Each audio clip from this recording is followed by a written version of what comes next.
Yapа men Кожогорго жеттим. Кат болуңуздар, а? Ошол акыркы сөз. Жытыны жыттаганга дагы бир байпак да калбады да.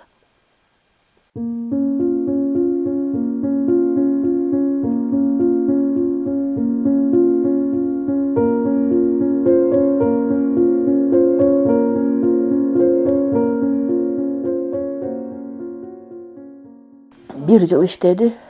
Ошо контракт түзүп келип, сентябрдын 15-леринен ишке чыкты. Ошол биякта иштегенде дагы жакшы иштеп, грамоталарды алып,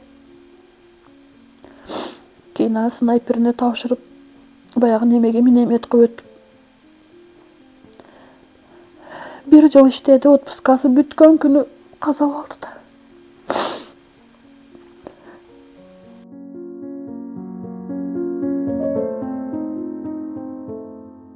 Ошол уруш күнү саат 7-ден 15 өткөндө чалып койгон экен, мага жазып койгон экен.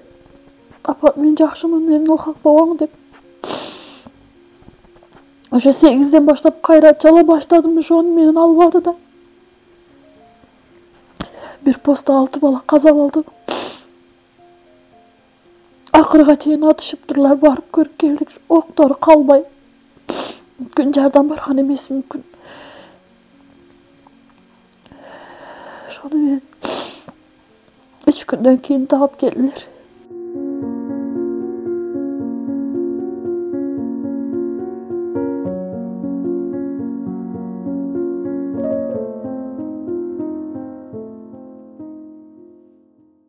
Ошол 10 күндөн кийин 20-га чыкмакта.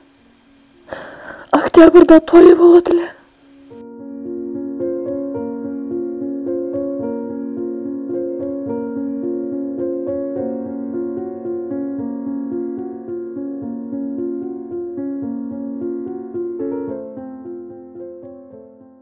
Ошо күнү жууп койгон bir футболкасы каптырды арда. Ошонусу гана калды, bir футболкасы. Ондагы ок тийип, тешилип калды.